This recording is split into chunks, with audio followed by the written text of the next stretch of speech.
ரோஹிணியுடைய முதல் கணவருடைய அண்ணனும் அண்ணியும் எங்கள் ரோஹிணி வீட்டுக்கு வராங்க. ரோஹிணி, கிருஷி, அவங்க அம்மா பாட்டி இப்படி எல்லாமே வீட்டில் இருக்கும்போது 2 பேருமே வரவங்க கிட்ட ரோஹிணி நல்ல விதமாக பேசுகிறாங்க.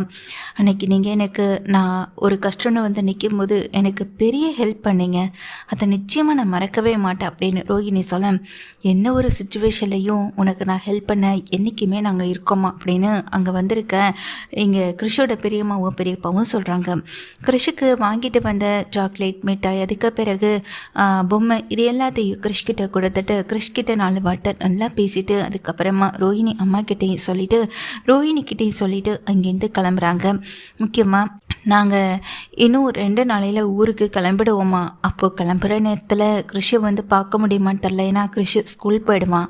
அதுக்கு தான் நாங்கள் இன்றைக்கி லீவில் வந்து பார்க்கலான்னு வந்தோம். சரிம்மா ரோஹிணி, உடம்பு நல்லா பார்த்துக்கோ.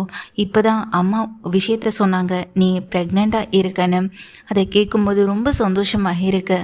உன் மாமியாரும் அந்த வீட்டில் இருக்கவங்களும் ஒன்று சீக்கிரமாக ஏற்றுக்கணும்னு நாங்களும் இந்த கடவுள்கிட்ட வேண்டிக்கிறோம் அப்படின்னு அங்கே கிருஷோட பெரியம்மாவும் ரோஹிணி கிட்ட சொல்லிவிட்டு இங்கே கிருஷோட பெரியப்பாவும் சொல்லிவிட்டு அங்கேருந்து கிளம்புறாங்க. கிருஷும் வாசல்லே நின்று அவங்களுக்கு பாயெல்லாம் சொல்லிட்டு உள்ள வரவங்க, பாவுண்டி, இவங்களுக்குன்னு ஒரு குழந்தை இங்கே கடவுள் கொடுக்காம போயிட்டாரு, சீக்கிரமாகவே இவங்களுக்கும் ஒரு நல்லபடியாக ஒரு குழந்தை பாக்கியம் கிடைச்சா நல்லா இருக்கும்லன்னு அங்கே ரோஹிணியுடைய அம்மா சொல்ல, அவங்க எனக்கு பண்ண பாவத்துக்கு இப்போ குழந்தை இல்லாமல் கஷ்டப்படுறாங்க அப்படின்னு சொல்ல, ஏய் என்னடி என்ன பேசுகிற, என்ன இப்போ வரைக்கும் அவங்கக்கிட்ட நீ நல்லா தானடி பேசிக்கிட்டு இருந்த, இப்போ ஏண்டி இப்படி பேசுகிறேன்னு சொல்லிட்டு அங்கே ரோஹிணியுடைய அம்மா கேட்குறாங்க. அதுக்கு ரோஹிணியும், இல்லைம்மா, அதுக்காக பழச எல்லாத்தையும் என்னால் அவ்வளோ சீக்கிரத்தில் மறந்துட முடியாது, கர்ப்பமாக இருக்கேன்னு கூட பார்க்காம என்னை வீட்டை விட்டு வெளியே துரத்துனாங்கல்ல அப்படின்னு சொல்ல, அப்போ அவங்கக்கிட்ட போய் உதவின்னு கேட்டப்போ உனக்கு உதவி செஞ்சதெல்லாம் அதெல்லாம் மறந்துட்டு பேசுகிறியா ரோஹிணி அப்படின்னு கேட்கும்போது, நான் எதையும் மறக்கலாமா, அதே நேரத்தில் பாலசியும் நான் மறக்கலை, நீ எல்லாம் அவங்கள பற்றியெல்லாம் கவலைப்பட்டுட்டு இருக்க வேண்டாம், உனக்கு கவலைப்படுறதுக்கு என்னை பற்றியும் கிருஷை பற்றியும் கவலைப்படுறதுக்குமே நிறைய விஷயம் இருக்குது அப்படின்னு சொல்லிட்டு, சரிம்மா எனக்கு வேலை இருக்குது நான் கிளம்புறேன்னு வெளியே கிளம்பிடுறாங்க. ரோஹிணியும் இவ எப்பயுமே மாறமாட்டாளா, ஒரு நேரம் ஒரு மாதிரி பேசிக்கிட்டே இருக்காளேன்னு இங்கே கல்யாணியோடைய அம்மா வருத்தப்பட்டு நிற்கிறாங்க. கிருஷ்மா உள்ள அப்படின்னு கிருஷை கூட்டிகிட்டு உள்ளே போகவும் செய்கிறாங்க. இங்கேருந்து கிளம்புன ரோஹிணி நேராக ஷோரூமுக்கு தான் போகிறாங்க. மனோஜ் அப்படின்னு சொல்லிட்டு பக்கத்தில் போக, மனோஜ், நாளைக்கு நீயும் நானும் கொஞ்சம் வெளியே போயிட்டு வரலாமான்னு சொல்லி கேட்க, நாளைக்கா, எதுக்கு, எங்கே அப்படின்னு கேட்குறாங்க. மனோஜ், என்ன மனோஜ், உன்னுடைய ஒய்ஃப் நான் இந்த நேரத்தில் ஆசைப்படுறது கேட்குறது இது எதையுமே எனக்காக நீ செய்ய மாட்டியா, ஏன் மனோஜ் அப்படின்னு சொல்லும்போது, ஏற்கனவே நீ பண்ண வரைக்கும் போதும் இதுக்கு மேலே நான் உனக்காக என்ன பண்ணணும்னு நினைக்கிறேன்னு சொல்லி கேட்க, மனோஜ், நான் இப்போ ப்ரெக்னெண்ட்டாக இருக்கேன், நான் ஆசைப்படுறதெல்லாம் செய்யணும்னு உனக்கு கொஞ்சம் கூட தோணவே தோணாதான்னு சொல்லி கேட்குறாங்க.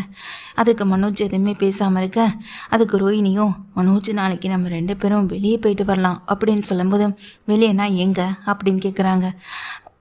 அதான் நம்ம பார்க்கு, பீச்சு, சினிமா, இது மாதிரி லைஃப்பில் நம்ம டைம் ஸ்பெண்ட் பண்ணி ரொம்ப நாள் ஆகுதுல்ல மனோஜ், எனக்காக நாளைக்கு ஒரு நாள் நீ டைம் ஸ்பெண்ட் பண்ண மாட்டேன்னு சொல்லி கேட்கும்போது, நாளைக்கு எனக்கு நிறைய ஒர்க் இருக்குது ரோஹிணி, என்னால் எங்கேயும் வர முடியாது அப்படின்னு மனோஜ் சொல்ல, புரியுது, உங்கள் அம்மா கிட்டே சொல்லாமல் நீ எங்கேயும் கிளம்ப மாட்டான்னு புரியுது, உங்கள் அம்மா கிட்டே சொல்லிட்டா நீ அப்படின்னு சொல்லிட்டு உடனே ரோஹிணி சொல்ல, போதும் இதுக்கு மேலே எதுவும் பேசாதான்னு மனோஜ் சொல்கிறாங்க. சரி மனோஜ், உனக்கு அதை பற்றி பேசினா பிடிக்காது, ஆனால் நான் அதை பற்றி பேசவும் விரும்பலை, நம்ம பேசாமல் இருந்தால் தான் இன்றைக்கி என் வயிற்றில் குழந்தை உருவாகியிருக்கு அப்படின்னு சொல்லிட்டு மனோஜையும் பார்க்குறாங்க. மனோஜ் உடனே ரோஹினிகிட்ட, நான் உங்ககிட்ட ஒரு விஷயத்தை பற்றி கேட்கணும், எதுக்காக ஹாஸ்பிட்டல்லாம் இங்கே குழந்தையோடைய அப்பா ஏன் பேருன்னு சொல்லி கொடுத்துருக்கேன், அதெல்லாம் ரொம்ப அவசியமா, இப்போதைக்கு அதை கொடுத்து தான் ஆகணுமான்னு சொல்ல, மனோஜ், இந்த குழந்தைக்கு அப்பா நீ தானே, அப்போ ஹாஸ்பிட்டலில் கேட்டால் நான் சொல்லி தானே ஆகணும், அப்போ அந்த இடத்துல நான் அமைதியாக இருந்தால் என்ன அவங்க தப்பாக நினச்சிக்க மாட்டாங்களா அப்படின்னு ரோஹிணி சொல்ல, உனக்கு யார் இந்த விஷயத்தெல்லாம் சொன்னதுன்னு சொல்லி கேட்குறாங்க. மீனோடைய தங்கச்சி சீதா தான் அப்படின்னு சொல்லும்போது, அவள் இந்த வேலையை இன்னும் விடவே இல்லையா, ஏற்கனவே ஹாஸ்பிட்டலுக்கு செக்கப்புக்கு போனப்போ தான் குழந்தை இது 2வது குழந்தை பிறக்க போகுதுன்னு வீட்டில் ஒரு பெரிய பிரச்சனை உண்டு பண்ணா, இப்போவும் அவள் இதே வேலையை பார்த்துக்கிட்டு இருக்கலான்னு மனசுக்குள்ளே நினச்சிட்டு இருக்க ரோஹிணி, மனோஜ், குழந்தைக்கு அப்பா நீ தான், அதை நீயே மறுத்தாலும் இல்லைன்னு சொல்ல முடியாது. இல்லைனா ஒரு ரிப்போர்ட் போதும். இல்லை நான் அப்படி ஏதாவது செய்யணும்னு ஆசைப்படுறியான்னு ரோஹிணி கேட்ட உடனேயே இல்லை அப்படின்னு மனோஜ் சொல்கிறாங்க. சீக்கிரமாக இந்த விஷயத்தை பற்றி உன் வீட்டில் பேசு, இல்லைனா நான் வந்து பேச வேண்டியதாக இருக்கும் ரிப்போர்ட்டோட அப்படின்னு எங்கள் ரோஹிணி சொல்லிவிட்டு, நான் ரொம்ப சந்தோஷமாக வந்தேன், ஆனால் வந்து என்னைய இப்படி மூடை ஸ்பாயில் பண்ணி அனுப்புகிற, இப்போ சந்தோஷம் தானே மனோஜ் உனக்கு அப்படின்னு சொல்லிட்டு அந்த இடத்த விட்டு வேகமாக ரோஹிணி வெளியே போக, சப்பா இந்த பிரச்சனையை நான் எப்படி சமாளிக்க போகிறேன்னு தெரியலேன்னு மனோஜ் அமைதியாக யோசிக்கவும் செய்கிறாங்க. வெளியே போன ரோஹிணி உடனே சீதாவுக்கு கால் பண்ணுறாங்க. சீதாவும் கால் அட்டன் பண்ணுறதுக்கு பதிலாக இங்கே சீதாவுடைய அம்மா சந்திரா கால் அட்டன் பண்ணுறாங்க. சீதா அவங்க எங்கள் வேலைக்கு வெளியே போயிருப்பாங்க, கொஞ்சம் கீழே மாடியிலேருந்து கீழே இறங்கி. அந்த சமயத்தில் கால் வர்றதுனால இங்கே அவங்க அம்மா தான் அட்டன் பண்ணுறாங்க. நான் ரோஹிணி பேசுகிறேன். எதுக்கு தேவையில்லாமல் ஏன் விஷயத்தில் நீ தலையிட்டுருக்க? உனக்கு வேறு வேலையே இல்லையா? இப்படி நான் ஹாஸ்பிட்டல் போனால் அதெல்லாம் வேவ் பார்த்து உடனே என் வீட்டில் இருக்கவங்ககிட்ட சொல்லணுமா அப்படின்னு சொல்லிட்டு அங்கே ரோஹிணி கேட்க, அதுக்கு சீதாவுடைய அம்மா சந்திராவோ, என் பொண்ணுக்கு அதுதான் ஒன்றெல்லாம் வேலை கிடையாதுமா. என் பொண்ணு எப்போ வரைக்கும் நல்லா தான் இருந்துகிட்ருக்கா. அவளை பற்றி நீ என்கிட்டே தப்பாக பேசுகிற வேலையெல்லாம் வச்சுக்காத. அவள் ஒன்றும் தப்பாக எதுவும் சொல்லலையே, நீ நடந்துக்கிட்ட விதத்தை தானே சொன்னா. அதுவும் இல்லாமல் இங்கே ஏதாவது ஹாஸ்பிட்டலில் முக்கியமான விஷயமா இருந்திருக்கும், அதை மீனா கிட்ட சொல்லியிருப்பான். மீனா அந்த விஷயத்த வீட்டில் சொல்லியிருப்பா. அதில் என்ன தப்பு இருக்குது? அதில் என்ன தப்பு இருக்குன்னு இப்படி நீ ஃபோன் போட்டு இங்கே சீதாவை கண்டபடி பேசிக்கிட்டு இருக்க. இன்னொரு தடவை சீதாவுக்கு ஃபோன் பண்ணுற வேலையெல்லாம் வச்சுக்காத. முதல்ல உங்ககிட்ட இருக்க தப்ப நீ திருத்திக்க பாரு. அதை விட்டுட்டு இங்கே என் பொண்ணுக்கிட்ட ஃபோன் பண்ணி பேசுகிற வேலையெல்லாம் வேண்டாம். முதல்ல உன் குழந்தைக்கு அப்பா மனோஜ் தான் சொல்லிட்டு இருக்கல, முதல்ல அது உண்மையா இல்லையான்னு முதல்ல நீ அவங்கக்கிட்டே போய் கேட்டு தெரிஞ்சுக்கோ. இல்லைனா அது உண்மையா இல்லையான்னு ஏதாவது ஒன்று பண்ணி அதை நிரூபிச்சு காட்டு. அதை விட்டுட்டு தேவையில்லாமல் என் பொண்ணுக்கு கால் பண்ணி பேசுகிறது, இந்த மாதிரி திட்டுறது, இதுதான் கடைசியாக இருக்கணும். ஏற்கனவே அவன் இருக்கிற நிலைமை தெரியாமல் கண்ணா பின்னான்னு ஃபோன் போட்டு நீ உன் இஷ்டத்துக்கு பேசுவியா? இதுக்கு மேலே உன்னுடைய நம்பர்லேருந்து ஃபோன் வந்துச்சு, அப்புறம் நான் மனுஷன் இருக்க மாட்டேன்னு அங்கே சந்திரா சொல்லிட்டு ஃபோனை கட் பண்ண ரோஹிணி செம்ம டென்ஷனோட ஃபோனை வச்சுட்டு நின்றுட்டுருக்காங்க. ஏன்னா சந்திரா நினச்சது இங்கே அதாவது ஏற்கனவே சீதா ரொம்ப மனசு வருத்தப்பட்டு இருக்க இந்த நிலைமையில் இவ வேற அப்படின்னு நினச்சி தான் அவங்களே ஃபோனை எடுத்து திட்டிட்டு ஃபோனை கட் பண்ணவும் செஞ்சிடறாங்க. ரோஹிணிக்கு இது ரொம்ப அவமானமாக தான் இருக்குது, ஆனாலும் தாங்கிக்க முடியாமல் அங்கேருந்து கிளம்பி நேராக வீட்டுக்கும் போய்ட்றாங்க. அதுக்கு பிறகு வீட்டில் இருக்க மீனா கிட்ட இங்கே முத்து வந்துட்டு பேசிக்கிட்டு இருக்காங்க. மீனா, இப்போ உனக்கு உடம்பு சரிதானே? ஒன்றும் பிரச்சனை இல்லை, ஏதாவது ஒன்றுனா சொல்ல, ஹாஸ்பிட்டல் உடனே கிளம்பி போகலான்னு கேட்குறாங்க. இல்லைங்க, அதெல்லாம் ஒன்றும் பிரச்சனை இல்லை, நான் இப்போ நல்லா தானே இருக்கேன் அப்படின்னு சொல்லும்போது, பாட்டி வேற இந்த சுச்சுவேஷனில் இப்படி இருக்காங்களே நினச்சி ஒரு பக்கம் கவலையாக இருக்குது, இன்னொரு பக்கம் ஒன்றை நினச்சி வேற வருத்தமாக இருக்குன்னு சொல்ல, என்னை பற்றியோ பாட்டியை பற்றியோ யோசிக்க வேணாம். பாட்டிக்கு இது வயசானதுனால வந்த விஷயமா கூட இருக்கலாம், சீக்கிரமாக குணமாயிடும். அதே போல தான் எனக்கு டாக்டர் எந்த பிரச்சனையும் இல்லைன்னு சொல்லிட்டாங்களே, அதனால் நீங்களும் இதை பற்றி யோசிக்காமல் நீங்கள் உங்கள் வேலையை பாருங்கன்னு சொல்லிட்டு இருக்காங்க. சரி மீனா, இப்போதைக்கு கொஞ்சம் சங்கத்து வேலையெல்லாம் நிறுத்தி வை, இல்லைனா கூட வேலை பார்க்குறவங்க கிட்ட சொல்லிவை, அவங்க பார்த்துக்கட்டும்னு சொல்ல, நான் அவங்கக்கிட்ட சொல்லிட்டேங்க, நீங்கள் என்னை பற்றி அதிகமாக யோசித்து நீங்கள் வண்டி ஓட்டுறதில் கவனமாக இருங்க அப்படின்னு சொல்லும்போது, அதெல்லாம் நான் பார்த்துக்கிறேன் மீனா அப்படின்னு முத்து சொல்லிடுறாங்க. முத்து சொல்லிட்டு அங்கேருந்து கிளம்பி போனதுக்கு பிறகு மீனாவும் வந்துட்டு ஸ்ருதியுடைய ரெஸ்டாரண்ட்டுக்கு கிளம்பி போகிறாங்க. அப்படி போகும்போது தான் அங்கே மீனா வந்துட்டு ரோஹிணியை பார்க்குறாங்க. மீனா நில்லுங்க அப்படின்னு சொல்லிட்டு ரோஹிணி வெளியேந்து ஓடி வராங்க கிச்சன் அந்த இதுக்குள்ளே ரெஸ்டாரண்ட்டுக்குள்ளே. சொல்லுங்கள், நீங்கள் எங்கே ரோஹிணி, எப்படி இருக்கீங்க?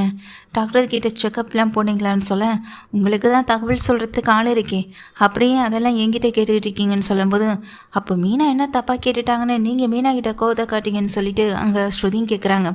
இல்லைங்க, நான் ஹாஸ்பிட்டல் போனால் இல்லை ஹாஸ்பிட்டலில் குழந்தைக்கு அப்போடைய பேர் என்ன போட்டிருக்கேன் அப்படின்றது வரைக்கும் சீதா அங்கேருந்து கால் பண்ணி மீனாவுக்கு சொல்லிடுறாங்க. மீனா இந்த விஷயத்த வீட்டில் சொல்லிடுறாங்க. அப்படி இருக்கும்போது நான் கேட்டதில் ஒன்றும் தப்பு இல்லைன்னு சொல்லிட்டு இருக்காங்க. சரி மீனா, இப்போ உங்களுக்கு உடம்பு எப்படி இருக்கு? உங்களுக்கு குழந்தை பிறக்காதுன்னு சொன்னாங்களே, அதெல்லாம் உண்மையா அப்படின்னு சொல்லி கேட்க, இந்த விஷயம் உங்களுக்கு அப்படியே தெரியும்னு சொல்லி கேட்குறாங்க. இல்லை, நான் அன்னைக்கு செக்கப்புக்கு வந்திருந்தப்போ தான் இங்கே வெளியே முத்தாவை பார்த்தேன், அப்போ தான் நான் நர்ஸ்கிட்ட விசாரித்தேன், அவங்க தான் சொன்னாங்க அப்படின்னு அங்கே ரோஹிணி சொல்ல, அதுக்கு ஸ்ருதி உடனே கேட்குறாங்க, அப்போது சீதா சொன்னதில் தப்பு இல்லை, ஆனால் நீங்கள் மீனாவை பற்றி விசாரித்தது மட்டும் தப்பா? இங்கே சீதா சொன்னது மட்டும் தப்பு, அதே நேரத்தில் நீங்கள் மீனாவை பற்றி நர்ஸ்கிட்ட விசாரித்தது ஒன்றும் தப்பு இல்லையான்னு சொல்லி கேட்குறாங்க. இல்லைங்க, நான் யதார்த்தமாக தான் விசாரித்தேன் அப்படின்னு அங்கே ரோஹிணி ஸ்ருதியை பார்த்து சொல்ல, அதே போல தாங்க சீதாவும் யதார்த்தமாக தான் அந்த விஷயத்த சொல்லியிருக்கா வீட்டில். நீங்கள் தான் அதை ரொம்ப பெரிய விஷயமா நினச்சிட்டு இப்போ இங்கே வந்து எதுவுமே தேவையில்லாமல் பேசிக்கிட்டு இருக்கீங்கன்னு சொல்கிறாங்கன்னு அங்கே ஸ்ருதியும் சொல்ல, நீங்கள் தான் 2 பேருமே என்றைக்குமே ஒருத்தர் விட்டு கொடுக்க மாட்டீங்களே, அந்த வீட்டில் நான் மட்டும்தானே என்றைக்குமே தனியாக இருந்திருக்கேன்னு சொல்ல, ஐயோ தப்பாலாம் எதுவும் பேசாதீங்க ரோஹிணி, அந்த வீட்டில் நீங்கள் தனியாக இருக்கணும்னு நினச்சி தனியாக இருந்தீங்க, எங்கள் 2 பேர்கிட்டையும் நீங்கள் ஒரு நாளும் நல்ல விதமாக பேசினது கூட இல்லை, அதை அப்படி சொல்லணும்னு அங்கே ஸ்ருதியும் சொல்கிறாங்க. ரோஹிணிக்கு என்ன பேசுகிறதுனே தெரியலை. அப்போது உடனே ஸ்ருதி கேட்குறாங்க, அப்படின்னா அன்னைக்கு வீட்டில் இருந்த ஆண்டிக்கு தகவல் சொன்னது நீங்கள் தானா அப்படின்னு அங்கே ஸ்ருதியும் கேட்டதும் எங்கள் ரோஹிணிக்கு ஒரு மாதிரி பதட்டம் ஆகிடுது. சொல்லுங்கள் ரோஹிணி, நீங்கள் தானே அப்படின்னு சொல்லி கேட்க, நான் யதார்த்தமாக தான் ஆண்டிக்கிட்டேன்னு சொல்லும்போது, மீனா எனக்கு அப்போவே சந்தேகம் இருந்துச்சு, ஆனால் இப்போ இது கன்ஃபார்ம் ஆகிடுச்சு, ஆண்டி இந்த விஷயத்தை பற்றி யார்கிட்டையும் சொல்லலை, அதே நேரத்தில் இப்போ ரோஹிணி சொன்னதை வச்சு தான் நானே இவங்ககிட்ட கேட்டேன், அவங்களும் யதார்த்தமாக சொல்கிறேன்னு சொல்கிறாங்க பார்த்தீங்களா, அப்போது நீங்கள் மீனாவுக்கு குழந்தையே பிறக்காதுன்னு முடிவு பண்ணி சந்தோஷப்பட்டு தன்னோட குழந்தை தான் அந்த வீட்டுக்கு வாரிசுன்னு சொல்லி எங்கள் ஆண்டிக்கிட்ட பேசி சிரிச்சிருக்கீங்க, அதனால தான் ஆண்டி வீட்டுக்கு வந்தோடனே என்கிட்டையும் மீனாக்கிட்டேயும் இப்படிப்பட்ட விஷயத்த சொல்லியிருக்காங்க. எனக்கு ஒரு விஷயம் புரிஞ்சு போச்சு, நீங்கள் இப்போன்னு இல்லை ரோஹிணி, என்றைக்குமே நீங்கள் உங்களை மாற்றிக்க போகிறதே இல்லை, ஏன்னா இந்த சுச்சுவேஷனில் கூட மீனாவை பழி வாங்கணும், மீனாவுக்கு ஏதாவது ஒரு கெடுதல் நடந்தால் சந்தோஷப்படுற ஒரு ஆளாக இருக்கீங்களே அப்படின்னு அங்கே ஸ்ருதியும் சொல்லும்போது, ஐயோ ஸ்ருதி, நான் அப்படியெல்லாம் தப்பாக எதுவும் சொல்லலைன்னு சொல்லும்போது, போது ரோஹிணி, நீங்கள் உங்களை நியாயப்படுத்திக்க விரும்பினாலும் அது எங்களுக்கு இங்கே சரியாக படாது, நீங்கள் திரும்பவும் பேசி ரொம்ப டயர்டாக வேண்டாம், உங்களுக்கு ஏதாச்சும் வேணும்னா சொல்லுங்கள், நான் எடுத்துகிட்டு வந்து கொடுக்குறேன், மற்றபடி வேறு எந்த விஷயத்தை பற்றி நீங்கள் பேச வேணாம் அப்படின்னு ஸ்ருதி முகத்துக்கு நிறைவே வெடிச்சு விட்டுறாங்க. எங்கள் ரோஹிணியும் அதெல்லாம் ஒன்றும் வேணாம் அப்படின்னு சொல்லிட்டு கிளம்பும்போது, ஒரு நிமிஷம் அப்படின்னு ஸ்ருதியை நிற்க சொல்கிறாங்க. மீனா ஒரு வார்த்தை கூட பேசலை. இங்கே மீனாவுக்கு குழந்தை பிறக்காத நினச்சி சந்தோஷப்படீங்கள, அந்த அளவுக்கெல்லாம் எதுவுமே இல்லை, ஆப்ரேஷன் முடிஞ்சிச்சு, அதுவும் நல்லபடியாக முடிஞ்சிச்சு, அவங்களுக்கு குழந்தை பிறக்கணும் டாக்டரே சொல்லிட்டாங்க, இதுக்கு மேலே ஏதாவது தெரிஞ்சுக்கணுமா அப்படின்னு கேட்கும்போது ரோஹிணி எதுவுமே பேசாமல் திருப்பிட்டு போக, மீனா இவங்க இப்போன்னு இல்லை, எப்போதும் திருந்த போகிறவங்கல்ல, இவங்களுக்காக நம்ம கவலைப்படுறதெல்லாம் சுத்த வேஸ்ட்டு மீனா அப்படின்னு அங்கே ஸ்ருதியும் சொல்லும்போது, ஆமாம் அண்ணி, இவங்களுக்காக நம்ம யோசிக்கிறது கூட வேஸ்ட்டு, இவங்களுக்காக வீட்டில் நம்ம இவங்க பக்கம் நின்று பேசணும்ல, அதுக்கு தான் அவங்க இப்படியெல்லாம் பண்ணிகிட்ருக்காங்க போலன்னு அங்கே ரவியை சொல்கிறாங்க. மீனா அப்படி யோசனையோடையும் கொஞ்சம் வருத்தத்தோடையும் இருக்க தான் செய்கிறாங்க. முத்து வந்துட்டு சவாரிக்கு போயிட்டு வீட்டுக்கு வராங்க. வீட்டுக்கு வந்த முத்துக்கிட்ட வந்துட்டு விஷயத்தை எல்லாமே நான் சொல்ல, என்ன மீனா சொல்கிறேன்னு கேட்க, ஆமாங்க எல்லாத்துக்குமே இந்த பார்லர் அம்மா தாங்க காரணம் அப்படின்னு சொல்லும்போது, அதுக்கு இருக்க ஒரு நாளைக்கு இதுவே சாதாரணமாக இருந்துச்சுன்னா நான் ஏதாவது ஒன்று செஞ்சுருப்பேன், இப்போ ப்ரெக்னெண்ட்டாக வேறு இருக்குது, நம்மளால் எதையுமே பண்ணவும் முடியாது அப்படின்னு முத்துவும் சொல்லிட்டு இருக்காங்க. அதெல்லாம் விடுங்கங்க, அவங்க அப்படி தான், அவங்க குணம் அப்படி தான்றதப்போ நம்ம எப்படிங்க மாற்ற முடியும், இத்தனை வருஷம் உங்கள் அண்ணனுடைய குணத்தையே மாற்ற முடியலை, நம்ம வீட்டுக்கு வந்த ரோஹிணியுடைய குணத்தை மட்டும் நம்மளால் மாற்றிட முடியுமா என்ன அப்படின்னு மீனாவும் சொல்ல, அது என்னமோ உண்மைதான் மீனா அப்படின்னு பேசிக்கிட்டு இருக்கும்போது, நீங்கள் ஏதோ ஒரு விஷயத்தை பற்றி என்கிட்ட பேசணும்னு வந்தீங்களே, என்னங்க விஷயம்னு சொல்லி கேட்குறாங்க. அது ஒன்றும் இல்லை மீனா, நான் இந்த கிருஷோட பெரியம்மாவையும் பெரியப்பாவையும் பார்த்தேன், அவங்களுக்கு நாளை மறுநாள் ஊருக்கு கிளம்புறாங்களா, என்னை தான் புக் பண்ணியிருக்காங்க அப்படின்னு சொல்லும்போது, அப்படியாங்க ரொம்ப சந்தோஷம் அப்படின்னு மீனாவும் சொல்கிறாங்க. அவங்க இதே மாதிரி குழந்தை இல்லை ட்ரீட்மெண்ட்டுக்காக வந்தாங்க, ட்ரீட்மெண்ட் முடிஞ்சு இப்போ ஊருக்கு கிளம்புறாங்க, திரும்பவும் ஒரு 10 days கழிச்சு வர சொல்லியிருக்காங்களா. பாவம் மீனா, அவங்கள பார்க்கும்போது கஷ்டமாக தான் இருக்குது, சீக்கிரமாகவே அவங்களுக்கும் ஒரு குழந்தை பிறந்துச்சுன்னா நல்லா இருக்கும் அப்படின்னு சொல்லும்போது, இதை கேட்ட மீனாவும் யோசனையோடு இருக்க, நீ எல்லாம் யோசிக்கிற அளவுக்கு எதுவுமே இல்லை, நமக்கும் ஒரு நாள் நல்லபடியாக குழந்தை பிறக்குன்னு சொல்லிட்டு இருக்காங்க. அப்புறம் மீனா, நாளைக்கு யாரோ ரிலேட்டிவ்ஸ்லாம் வீட்டுக்கு வராங்களா, அவங்கள பிக்கப் பண்ணி கொண்டு வந்து விட சொன்னாங்க, நாளைக்கு நான் தான் அவங்கள பிக்கப் பண்ண போகணும் அப்படின்னு சொல்லும்போது, சரிங்க நீங்கள் படுங்க, நான் உங்களுக்கு கீழே காலையில் வந்துட்டு சீக்கிரம் கிளப்பி விடுறேன்னு சொல்கிறாங்க. அடுத்த நாள் முத்து வந்துட்டு அவங்கள வந்துட்டு பிக்கப் பண்ணணும் அப்படின்றதுக்காக போகிறாங்க. போகிறது எந்த வீடு, அவங்க கொடுத்த லொக்கேஷன் அட்ரஸ் எல்லாம் பார்க்கும்போது அது தேவிகாவுடைய வீடாக இருக்குது. தேவிகா கனகா 2 பேருமே கூட்டிகிட்டு இங்கே முத்து வந்துட்டு கிளம்புறாங்க. நீங்கள் எங்கே போகிறீங்கன்னு எனக்கு தெரியும், அதாவது அவங்க சொல்லி தான் நானே உங்களை பிக்கப் பண்ண வந்தேன், ஆனால் நீங்கள் 2 பேரும் எனக்கு முன்னாடியே தெரிஞ்சவங்க பாருங்கள் மேடம்னு சொல்லும்போது, தேவிகாவும் சரிப்பா முத்து, நீங்கள் எனக்கு தெரிஞ்சவங்களுக்கும் உங்களுக்கும் தெரிஞ்சிருக்கு, ரொம்ப சந்தோஷமாக தான் இருக்குன்னு தேவிகா பேசிக்கிட்டு இருக்காங்க. அவங்க வீடு வந்துடுது. அவங்க 2 பேரையும் கொண்டு போய் இறக்கி விடவும் செய்கிறாங்க. இறக்கி விட்ட உடனே முத்து நீயும் வந்து சாப்பிட்டு போப்பான்னு அங்கே சொல்லும்போது, ஐயோ வேணாம் சார், எனக்கு நிறைய ஒர்க் இருக்குது, நான் கிளம்பணும் அப்படின்னு சொல்லும்போது, திரும்ப இவங்களை பிக்கப் பண்ணி கொண்டு போய் ட்ராப் பண்ணணுப்பா அப்படின்னு சொல்லும்போது, நான் பார்த்துக்கிறேன் அப்படின்னு சொல்கிறாங்க. இல்லை அது அது நாங்கள் பார்த்துக்குறோம், நீ கிளம்பப்பான்னு முத்துவை சொல்லிடுறாங்க. முத்து வந்துட்டு அங்கேருந்து கிளம்புறாங்க. அதே நேரத்தில் உள்ளே கூட்டிகிட்டு போகிறாங்க. என்ன நீங்களும் பொண்ணு மட்டும் வந்திருக்கீங்க, மாப்பிள்ளையை கூட்டிகிட்டு வரலையான்னு சொல்லி கேட்க, மாப்பிள்ளை அவர் கொஞ்சம் லேட்டாக தான் வரேன்னு சொன்னார், அவர் வந்ததுக்கு பிறகு நம்ம எல்லோரும் ஒன்றா வந்து சாப்பிட்லாம் அப்படின்னு சொல்லிட்டு இருக்காங்க.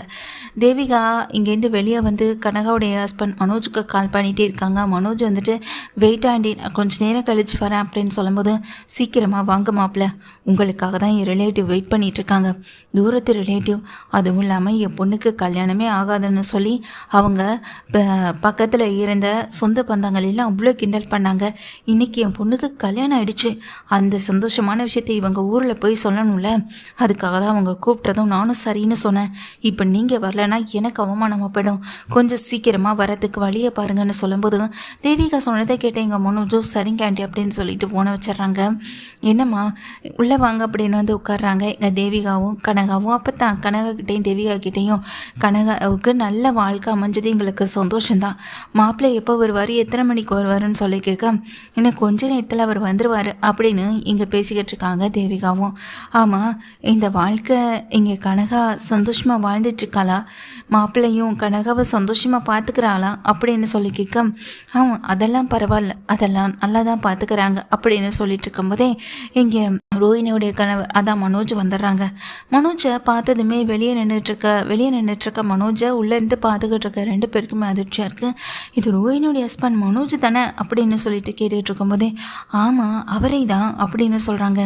யார் ரோஹினி, என்ன விஷயம் அப்படின்னு தேவிகா கேட்க, இவர் ரோஹினியோடைய ஹஸ்பண்ட் மனோஜ் ஆச்சே, இவர் எங்களுக்கு நல்லா தெரியும் அப்படின்னு சொல்லும்போதும், அப்போ இவருக்கு கல்யாணம் ஆன விஷயம் உங்களுக்கு தெரியுமா, அது கூட இப்போ டிவோர்ஸ் நடந்துக்கிட்டு இருக்கேன்னு சொல்கிறாங்க. ஆமாம், இது டிவோர்ஸ் நடந்தாலும் இப்போ வரைக்கும் டிவோர்ஸ் ஆகலையே, அதுக்குள்ளே எப்படி அவர் செகண்ட் மேரேஜ் பண்ணாருன்னு சொல்லும்போது, இல்லீகலாக நாங்கள் இப்போது முடிச்சிருக்கோம், சீக்கிரமாக லீகலாக இதை நாங்கள் அரேஞ்ச் பண்ணிவிடுவோம் அப்படின்னு சொல்லும்போது, இதை கேட்டதும் ரெண்டு பேருக்குமே அதிர்ச்சி ஆகுது. ரோஹினின்னு சொன்னீங்களே அது யாருன்னு சொல்லும்போது, என்னோட தம்பியுடைய மனைவி தான் அப்படின்னு சொல்லும்போது, உங்கள் தம்பி கூட எங்களோட இதில் ஆஃபீஸில் ஒர்க் பண்ணிகிட்டு இருந்தார் அவர் அப்படின்னு சொல்லி கேட்குறாங்க. ஆமான்னு சொல்லும்போது, அவருடைய ஒய்ஃப் தான் ரோஹினியை தான் இவர் ரெண்டாவது தரமாக கல்யாணம் பண்ணியிருக்காரான்னு சொல்லும்போது, அது ஒரு பெரிய கதைன்னு சொல்லிட்டு இருக்கும்போதே மனோஜ் உள்ளே வந்துடுறாங்க. உள்ளே வந்த மனோஜ் அங்கே நின்றுக்கிட்டு இருக்க அங்கே ரோஹினியோடைய அண்ணனையும் அண்ணியையும் பார்க்குறாங்க. பார்த்த உடனே ரொம்ப பெரிய அதிர்ச்சி ஆகுறோடனே எதுவுமே பேசாமல் மனோஜ் இருக்க, மனோஜ் நீங்கள் ரோஹினிக்கு தெரியாமல், ஆனால் ரோஹினி உங்கள் கூட சேர்ந்து வாழுவேன்னு சொல்லிட்டு இருக்காளே அப்படின்னு சொல்லும்போது, அவள் கூடலாம் என்னால் சேர்ந்து வாழ முடியாது, அவள் என்னை ஏமாத்திருக்கா, எனக்கு துரோகம் பண்ணியிருக்கா, அப்படிப்பட்டவ கூட என்னால் எப்படி வாழ முடியும் அப்படின்னு சொல்லிட்டு இருக்காங்க. அது மட்டும் இல்லாமல் இங்கே குழந்தைய பற்றி ஏதாவது பேசிடுவ போகிறாங்களோன்ற பயத்தில், ஆண்டி எனக்கு இங்கே மனசு சரியில்லை, நான் கிளம்புறேன் அப்படின்னு சொல்லிட்டு மனோஜ் சொல்லும்போது, இல்லை நீங்கள் வாங்க மாப்பிள்ள, இவங்க எனக்கு ரொம்ப வேண்டப்பட்டவங்க தான், அப்படிலாம் எதுவும் உங்களோட பழைய வாழ்க்கை உங்களுக்கு ஞாபகப்படுத்த மாட்டாங்க, தயவு செஞ்சு இந்த பேச்சு இதோட விட்டுருங்க அப்படின்னு தன்னுடைய உறவினரை பார்த்து சொல்லும்போது அவங்களும் சரின்னு சொல்லிடுறாங்க. மனோஜ் கனகா தேவிகா 3 பேருமே சாப்பிட்டுட்டு கிளம்புறாங்க. அப்போ தான் தேவிகா சொல்கிறாங்க, இந்த நடந்த விஷயம் எதுவுமே அவங்க ஃபேமிலிக்கு யாருக்கும் தெரியாது, தயவு செஞ்சு நீங்களும் இந்த விஷயத்தை பற்றி இவருடைய முதல் மனைவி கிட்ட சொல்ல வேணாம் இப்போதைக்கு, இல்லைனா இவங்களுடைய டிவோர்ஸ் கேஸில் பெரிய பிரச்சனை ஆகிடும்னு சொல்லும்போதும் சரி அப்படின்னு தலையாட்டிடுறாங்க இங்கே ரோஹினியோடைய அண்ணனும் அண்ணியும். வெளியே வந்த மனோஜும் அதே போல் இங்கே விஜயா வெளியே வந்த மனோஜுமே அவங்க 2 பேருமே கூட்டிகிட்டு கிளம்பவும் செய்கிறாங்க. அதுக்கப்புறமா என்னங்க இது, இங்கே ரோஹினி என்னடானா தன் குழந்தைக்க அவன் தான் அப்பான்னு சொல்லிட்டுருக்கான், இந்த நேரத்தில் இவர் என்னடானா குழந்தைய பற்றி கூட யோசிக்காமல் இன்னொரு கல்யாணம் பண்ண தயாராகிட்டாரே அப்படின்னு சொல்லிட்டு இருக்கும்போதே, சரி நீ வீட்டில் இரு, நம்ம தான் நாளை மறுநாள் தானே ஊருக்கு கிளம்புறோம், நான் வெளியே போயிட்டு வரேன்னு முத்துவுக்கு கால் பண்ணுறாங்க. முத்துவும் உடனே வந்து நிற்கிறாங்க. சொல்லுங்கள் சார் எங்கே போகணும் அப்படின்னு சொல்லும்போது, உங்கள் ரிலேட்டிவ்ஸ் எல்லாம் கிளம்பிட்டாங்க, இல்லாட்டி நானே ட்ராப் பண்ணட்டுமான்னு சொல்லும்போது, அவங்க இப்போ தான் கிளம்புனாங்க முத்து அப்படின்னு சொல்லிட்டு காரில் ஏறி உட்காடுறாங்க. சொல்லுங்கள் சார் என்ன விஷயம், ஏதாவது முக்கியமான விஷயமா இல்லை எங்கேயாவது முக்கியமாக போக வேண்டியது இருக்கான்னு சொல்லி கேட்குறாங்க. எனக்கு என்ன பண்ணுறதுன்னு தெரியலை, எங்களை சுற்றி என்ன நடக்குதுன்னு தெரியலை, ஆனால் எங்களுக்கு இந்த விஷயத்தில் ஏதாவது ஒரு தெளிவை கிடச்சி தான் ஆகணும், அதுக்காக தான் அப்படின்னு சொல்கிறாங்க. என்ன சார் என்ன சொல்கிறீங்க, நீங்கள் சொல்கிற விஷயம் எதுவுமே எனக்கு புரியலையே அப்படின்னு முத்துவும் கேட்குறாங்க. அப்போ தான் முத்து அவர்கிட்ட கேட்க அவர் தான் சொல்கிறாங்க, ரோஹிணி பற்றி உனக்கு நல்லா தெரியும்ல அப்படின்னு சொல்லும்போதும் அவள் தான் இப்போ என் அண்ணனை பிரிஞ்சு இருந்துக்கிட்டு இருக்காங்களே அப்படின்னு சொல்லும்போது கொஞ்சம் நேரத்துக்கு முன்னாடி 2 பேர் வீட்டுக்கு வந்திருந்தாங்களே அவங்க மூலமாக தான் ஒரு விஷயமே தெரிய வந்திருக்குன்னு சொல்ல, சரி என்ன சொல்கிறீங்கன்னு சொல்லி கேட்குறாங்க முத்துக்கிட்ட சில விஷயங்களை சொல்கிறாங்க. முத்துவுக்கு இதை கேட்டு ரொம்ப அதிர்ச்சி ஆகுது. நீங்கள் சொல்கிறத என்னால் இப்போ வரையும் நம்பவே முடியலை அப்படின்னு சொல்லும்போது என்னாலையும் தான் நம்ப முடியலை. ஆனால் இந்த விஷயத்துக்கு ஒரு முற்றுப்புள்ளின்னு ஒன்று வைக்கணும்ல. ஏன்னா இவ்வளோ தூரம் வந்த பிறகு நாங்கள் இந்த விஷயத்தில் அமைதியாக இருக்கிறது ரொம்ப தப்புப்பா. கண்ணு முன்னாடி இவ்வளோ பெரிய ஒரு குற்றம் நடந்துக்கிட்டு இருக்கு. அதுவும் இங்கே ரோஹிணி மூலமாகவே. ரோஹிணிக்கு இவ்வளோ பெரிய ஒரு விஷயம் அவள் பண்ணுவான்னு நான் எதிர்பார்க்கல அப்படின்னு சொல்லிட்டு நேராக வீட்டுக்கு போகிறாங்க. முத்துன் வெளியவே இருக்காங்க. முத்து ஃபோனில் வீடியோ எடுத்துகிட்டு இருக்காங்க. அந்த நேரத்தில் உள்ளே போன இவரும் உள்ளே வாங்க அப்படின்னு சொல்லி கூப்பிடுறாங்க. அப்போ தான் நீங்கள் ஊருக்கு கிளம்புறதா சொல்லிட்டு இருந்தீங்களே, கிளம்பிட்டீங்களான்னு அங்கே ரோஹிணியோடைய அம்மா கேட்க, போதுமா நிறுத்துங்க, உங்களை நம்பின வரைக்கும் எல்லாமே போதும் அப்படின்னு சொல்லும்போது கிருஷி வெளியே வராங்க. கிருஷ்ணி உள்ளே போப்பா அப்படின்னா அவங்க பாட்டி உள்ளே அனுப்பிவிட கிருஷ்ணும் ரூம்குள்ளே உள்ளே போனதுக்கு பிறகு இப்போ எதுக்கு இங்கே வந்து சத்தம் போட்டுட்ருக்கீங்க ரோஹிணி கேட்க, அன்னைக்கு அவசரம் ரொம்ப கஷ்டம் வந்து இனியன் தாம்மா உனக்கு நாங்கள் உதவி பண்ணோம்.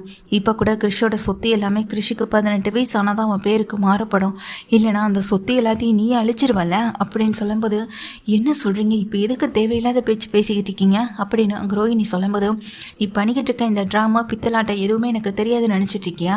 நீ பண்ணிக்கிட்டு இருக்க அத்தனை பித்தலாட்டமும் எனக்கு நல்லாவே தெரியும் அப்படின்னு சொல்கிறாங்க. என்ன சொல்கிறீங்கன்னு கேட்க, நீ தேவிகா கனகாவுடைய ஃபோட்டோவை எடுத்து காட்டுறாங்க. இவங்க 2 பேரையும் உனக்கு ஏற்கனவே தெரியும் தானே? கொஞ்சம் நேரத்துக்கு முன்னாடி என்னுடைய வீட்டுக்கு விருந்தாளி வரதா சொல்லியிருந்தால அது இவங்கள தான். ஏன்னா இவங்களுடைய ஆஃபீஸில் தான் ஃபஸ்ட்டு என்னுடைய தம்பி ஒர்க் பண்ணிக்கிட்டு இருந்தான். அது மூலமாக தான் இந்த குடும்பம் எங்களுக்கு நல்லா பழக்கமானது. ஊருக்கு வந்த பிறகு அவங்களுடைய பொண்ணுக்கு இந்த மாதிரி பிரச்சனை இருக்கிறது நல்லாவே தெரியும். கல்யாணம் இருக்குன்னு சொன்னாங்க. வீட்டுக்கு கூப்பிட்டு விருந்து வைக்கலான்னு தான் நாங்களும் இவங்களை கூப்பிட்டுட்டு வீட்டுக்கு வந்தோம். அப்போ தானே விஷயமே தெரிஞ்சுது.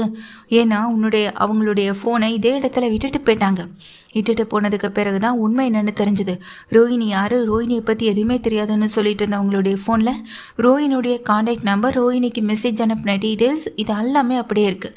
அது மட்டும் இல்லாமல் வசனமாக பேசி நீ ஒரு கதை எழுதி அனுப்பியிருக்கே, அந்த கதை கூட இந்த ஃபோனில் அப்படியே இருக்குது. அந்த பொண்ணு கனகாவா? அந்த கனகாவுடைய ஃபோனை வீட்டில் மறந்து போனதுனால தான் எங்களுக்கு உண்மையே தெரிஞ்சதுன்னு அங்கே கிருஷியோட பெரியப்பா சொல்கிறாங்க. இதை கேட்ட உடனே ரோஹிணிக்கு ரொம்ப பெரிய அதிர்ச்சி. அதே நேரத்தில் இங்கே முத்து வீடியோ எடுத்துகிட்டு இருக்கவும் செய்கிறாங்க. என்ன கல்யாணி, நீ வேணா உன்னோட பேரை மறந்துருக்கலாம், ஊரை மறந்துருக்கலாம், ஏன் உன் புருஷனை மறந்துருக்கலாம். ஆனால் நீ பண்ண பித்தலாட்டை எதையுமே நான் மறக்கவும் விரும்பலை. நீ அன்னைக்கு ஒரு பொய்யை சொல்லி தப்பு பண்ணி கல்யாணத்தை பண்ணிக்கிட்ட. ஆனால் அதே தப்பை மனோஜை பண்ண வச்சு எப்படியாவது மனோஜ் கூட சேர்ந்து வாழணுன்றதுக்காக தானே இதை இவ்வளோ பெரிய ட்ராமா பண்ணியிருக்கேன். இங்கே பிஸ்னஸில் நட்டமாயிட்டு தோல்வியில் ரொம்ப விரக்தியில் இருந்த இந்த குடும்பத்துக்கு நீயே 10 லட்சம் பணத்தை கொடுத்து அந்த 10 லட்சத்தில் ஒரு வாடகை வீடையும் பிடிச்சு கொடுத்து மனோஜை சந்தித்து மனோஜுக்கு பணத்தாசையை தோண்டி அவரை 2வது கல்யாணம் பண்ண வச்சதும் நீ தான். ஏன் இந்த கல்யாணம், ஏன் இந்த ட்ராமா எல்லாமே எனக்கு நல்லாவே தெரியும் ரோஹிணி. ஏன்னா இங்கே வர்றதுக்கு முன்னாடி அந்த அம்மாவை பற்றி எல்லா உண்மையும் கறந்துட்டு தான் வரேன். இனிமேல் உன்னால் தப்பிக்கவே முடியாது. ஆமாம், நீ இதெல்லாம் பண்ணதுக்கு காரணம் என்னன்னு நானே சொல்லட்டுமா? ஏன்னா உன்னுடைய முதல் வாழ்க்கையை முதல் குழந்தையை மறைச்சி இன்னொரு கல்யாணம் பண்ணிக்கிட்டேன். அது விஷயம் தெரிஞ்சதுனால அந்த வீட்டில் இருக்க உன் மாமியாரும் சரி அந்த குடும்பமும் உன்னை வெறுத்து ஒதுக்கிட்டாங்க. திரும்ப மனோஜ் கூட சேர்ந்து வாழ எவ்வளவோ ட்ரை பண்ணியே முடியலை. கடைசியில் ப்ரெக்னெண்ட்டாக இருக்குன்னு சொல்லியுமே அதுவுமே வந்துட்டு இங்கே இழுபறியாக தான் இருக்குது. அதுக்காக தானே முன்கூட்டியே இங்கே மனோஜுக்கு ஒரு கல்யாணத்தை நீ ஏற்பாடு பண்ண. தேவிகா கனகா மூலமாக நீ கொடுத்த 10 லட்சம் பணமும் அந்த தேவிகா கனகாவுக்காக தானே போனது. அதில் 5 லட்சம் ரூபாய் அதில் எங்கே நீ உனக்கே திரும்பவும் வாங்கிக்கிட்ட மனோஜ் மூலமாக. இன்னொரு விஷயம் என்னென்னா, இன்னொரு பக்கம் மனோஜ் உனக்கு டிவோர்ஸ் கொடுக்க சொல்லி இங்கே கம்பல் பண்ணிகிட்ருக்காரு. இன்னொரு பக்கம் கனகா கூட சேர்ந்து வாழ சொல்லி நீ தேவிகா கிட்ட சொல்லி எங்கள் மனோஜை கம்பல் பண்ணிகிட்டு இருக்க. மனோஜுக்கு நீ பெரிய மைண்ட் டார்ச்சர் கொடுத்துட்ருக்கான்னு நல்லாவே தெரியுது. அதே சமயத்தில் மனோஜுக்கு கொடுக்குற டார்ச்சலும் விஜயாவுக்கு கிடைக்கிற டார்ச்சல்னாலையும் நீ அவங்கள மிரட்டணும். இந்த நடந்த கல்யாணத்தை வச்சு உங்கள் பிள்ளை ஜெயிலுக்கு அனுப்பிடுவேன்னு சொல்லி மிரட்டி நீ மனோஜ் கூட சேர்ந்து வாழ்கிறதுக்கு இவ்வளோ பெரிய ட்ராமா போட்டிருக்க. இது இவ்வளோ அசிங்கமாக அப்படின்னு சொல்லிட்டு இங்கே திட்டம் செய்கிறாங்க. அதுவும் அந்த பொண்ணு இந்த சூழ்நிலையில் கூட எதுவுமே தெரியாமல் அவரை போய் ஹஸ்பண்ட் சொல்லி இங்கே கொஞ்சிக்கிட்டு இருக்கா. இதை பார்க்கும்போது தான் எங்களுக்கும் கஷ்டமாக இருக்குது. அதனால தான் இந்த விஷயத்த ஒன்று நாக்கப்படுங்கிற மாதிரி கேள்வி கேட்டுட்டு போகலான்னு வந்தேன். ஆனால் உங்ககிட்ட என் தம்பி பிள்ளை வளர்றதுல எங்களுக்கு துளி கூட விருப்பம் இல்லை. அவன் இப்போவே எங்கள் கூட வரேன்னு சொல்லிட்டானா போதும், நாங்களே அவனை கூட்டிகிட்டு போய் நல்லபடியாக வளர்ப்போம். அவனுக்கு தான் நாங்கள் யாருன்னே தெரியலே. அப்போ எப்படி முன்ன பின்ன தெரியாத ஆளுங்க கூட அவன் இருக்கவும் செய்வான்னு சொல்லி ரொம்ப கவலைப்படுறாங்க. ஆனால் உங்கள் பொண்ணை நீங்கள் நல்லாவே பார்த்துக்கிறீங்கம்மா, ரொம்ப நல்லா வளர்த்துருக்கீங்க. இப்போவும் சொல்கிறேன், இந்த பொண்ணு இப்போ ஏன் ப்ரெக்னெண்ட்டாக இருக்காளா இல்லை உண்மையிலேயே நடிச்சிட்ருக்காளான்னு எங்களுக்கு தெரியலை அப்படின்னு சொல்லிட்டு, இதுக்கு மேலே உன்னால் இந்த விஷயத்தில் தப்பிக்கவே முடியாதுன்னு சொல்லும்போது ரோஹிணியோடைய அம்மா எல்லாருமே பயந்து போய் ரொம்ப பதட்டத்தோடு நிற்கிற அதே வேளையில் முத்து வீடியோவையும் எடுத்துக்கிட்டு ஃபோனோடு உள்ளே வராங்க. என்ன கல்யாணி, பார்லர் அம்மா, உங்களுக்கு ஏகப்பட்ட பேர் இருக்கே, இந்த 2 பேர் தானா இல்லை வேறு எதுவும் பேர் இருக்கான்னு முத்து கேட்குறாங்க. முத்து அப்படின்னு கோவத்தில் கத்த, போதும் நிறுத்து, இவ்வளோ பெரிய ட்ராமா குயினாக இருப்பேன்னு நினச்சி கூட பார்க்கல. இதுக்கு மேலே ஒரு நிமிஷம் கூட உங்ககிட்ட எனக்கு பேச எந்த விதமான தயக்கமும் இல்லை. இன்னொரு விஷயம் தெரிஞ்சுக்கோ, இந்த விஷயத்தால் பாதிக்கப்பட போகிறது நீ தான். மனோஜை ஏமாற்றி மனோஜ் மூலமாகவே இன்னொரு பொண்ணு கழுத்தில் தாலி கட்ட வச்சு மனோஜையே மிரட்டி மனோஜ் கூட சேர்ந்து வாழணும் அப்படின்ற ஒரு அளவுக்கு வந்தல நீ. இந்த விஷயம் தெரியட்டும், ஊரில் இருக்க எல்லாருக்கும் தெரியட்டும். உனக்கும் தண்டனை கிடைக்கும், பணத்துக்கு ஆசைப்பட்டு கல்யாணம் பண்ணாலும் என்ன இருந்தாலும் அவனுக்கும் தண்டனை கிடைக்கும். 2 பேருக்குமே தண்டனை வாங்கி கொடுக்காம விட மாட்டேன் அப்படின்னு முத்து கோவமாக சொல்லிட்டு வீட்டுக்கு போனால், அங்கே மனோஜ் ஹாலில் உட்காந்து ஃபோனில் பேசிக்கிட்டு இருக்கதை பார்த்த முத்துவுக்கு கோவம் மனோஜ் இழுத்து போட்டு அடி வெளுத்து வாங்குறத பார்த்த எங்கள் வச்சு கோவத்தோட எங்கள் மனோஜை முத்துவை திட்டுறாங்க. முத்துவும் விஜயாகிட்ட போயிட்டு, இப்போ எதுக்கு கத்துறீங்கன்னு சொல்லி கேட்க, நீ பண்ணியிருக்க வேலைக்கு அப்படின்னு சொல்லிட்டு இங்கே முத்துவை திட்டும் போது, உங்கள் பையன் பண்ணியிருக்க வேலை என்னென்னு தெரிஞ்சால் நீங்களே அவனை இப்போவே வீட்டை விட்டு வெளியே அனுப்பிடுவீங்க, இல்லையா நீங்களே இப்போவே அவனை ஜெயிலையும் பிடிச்சு தள்ளுவீங்கன்னு மொத்த உண்மையை கூறும்போது தான் அப்போ விஜயா அண்ணாமலைன்னு எல்லாரும் பெரிய அதிர்ச்சி அடைஞ்சாலும் இன்னொரு பக்கம் விஜயா, அப்போ இது எல்லாமே அவள் போட்ட ட்ராமா தானடா அப்படின்னு சொல்லிட்டு கேட்க, ட்ராமா போட்டது இந்த பார்லர் அம்மாவாக இருந்தாலும் இவனோட வீக்னஸ் என்னென்னு தெரிஞ்சுக்கிட்டு தானே அந்த பார்லர் அம்மா இவ்வளோ பெரிய ட்ராமா போட்டிருக்கு. பணத்தை காட்டியும் ஆசையை காட்டி சொத்தை காட்டி வீட்டை காட்டினா இவன் எல்லாத்துக்கும் எல்லா நேரமும் மயங்கிடுவான் போல. கீழ்த்தரமான எண்ணம் கொண்ட இவனுக்கு தண்டனை கிடைச்சி தானே ஆகணும். பார்லர் அம்மா போட்டது பெரிய பிளான், பெரிய தப்பு தான். அது இப்போன்னு என்றைக்குமே மன்னிக்க முடியாது. அதுக்கும் என்கிட்ட ஸ்ட்ராங்கான எவிடன்ஸ் என் கையில் இருக்குது. இப்போ கூட இந்த எவிடன்ஸை நான் கோர்ட்டில் கொடுத்தா ஈஸியாக மனோஜுக்கும் எங்கள் ரோஹிணிக்கும் டிவோர்ஸ் கிடச்சிரும். ஆனால் ஈஸியாக டிவோர்ஸ் கிடச்சா அம்மா அடுத்து என்ன பண்ணுவாங்க, மனோஜுக்கும் இன்னொரு கல்யாணத்தை நல்லபடியாக பண்ணணும், அதுவும் பெரிய பணக்கார வீட்டு பொண்ணாக பார்த்து கல்யாணம் பண்ணணும்னு நினைப்பாங்க. அப்படிலாம் ஒன்று நடந்துடவே கூடாதுப்பா. இந்த எவிடன்ஸ் இவனுக்கு வேணும்னா இவன் நான் சொல்கிறதை கேட்டு நடந்துக்கணும் அப்படின்னு சொல்லும்போது மனோஜ் இங்கே என்னடா இது அம்மா அப்படின்னு பார்க்குறாங்க. டேய் முத்து, அதெல்லாம் கோர்ட்டில் கொடுத்துருவோண்டா அப்படின்னு சொல்லும்போது, கிடையாதுமா, இப்போ இல்லை எப்போதுமே இந்த எவிடன்ஸ் உங்கள் கைக்கு கிடைக்காது. ரோஹிணி எதிர்பார்க்கிறது மனோஜுக்கு டிவோர்ஸ் கொடுக்கக்கூடாதுன்னு, நான் இப்போ எதிர்பார்க்கறது இவன் திருந்தணும்னு.